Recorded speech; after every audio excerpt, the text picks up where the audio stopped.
Try to help in this situation of sitting in bad posture for long periods of time is actually take a rest. And so what you can do is just lay back on a foam roller and just hang out and enjoy it.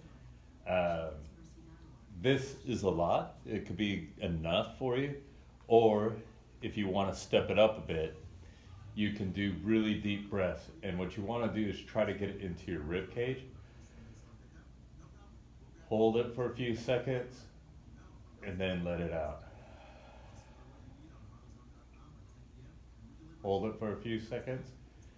And you can repeat it that way. And what it does is it's getting the ribs and gets the joints moving as much as you can by using the breath. And by doing a deep, slow breath is a nice relaxing technique also.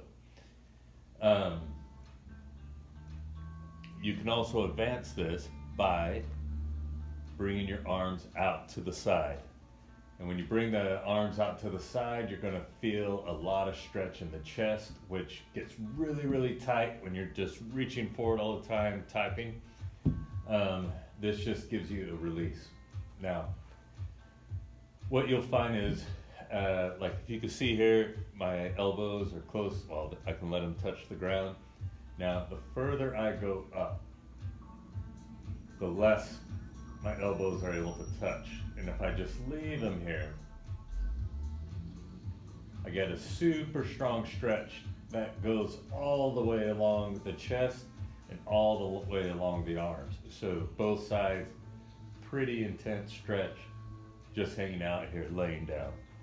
Now, one more thing you can do is bend the elbows and then let the hands fall back. Now, this is a totally different feel. And when you do this, your elbows don't really like to touch the ground at all. So then your arm is just suspending. And again, just deep breaths in and out. Trying to just get mobility while you're stretching. All right? Now, if another technique can be support your neck. You don't want to get neck pain out of doing this. Support your neck, and then you're going to raise your hips up, and you're going to be pretty much horizontal to the ground. You want to be, if your butt's too low, the foam roller can shoot out on you. So what you want to do here is you can just roll up and down the foam roller, and what you're going to find potentially is as you roll up and down, you're going to find sore spots. So like for me, let's say right here is a sore spot. Now, what I can do is I can do the same thing of just bending over it and coming up. And what I'm doing is just trying to mobilize that one particular area. It's not super specific, but it's more specific than other foam roller techniques. So you can go up and down, you can actually rotate. You can go side to side, I don't know if that really works well. But you can work that level that's stiff, and you'll feel after a few times, it actually feels different, typically. Then you can go up and down, check and see, is there any other sore spots? If there are, you just drop your hips and then repeat. Okay. Now, another exercise can be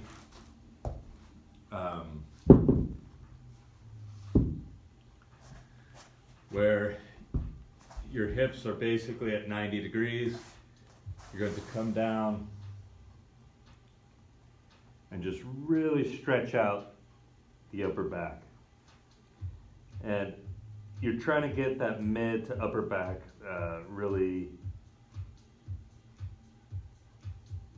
extended backward.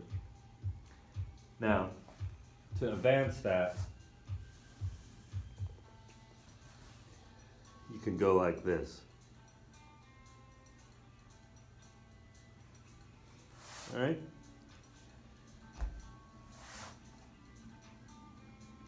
Another activity you can do is called cat and cow. And what you can do is just drop down as far as you can, and then come up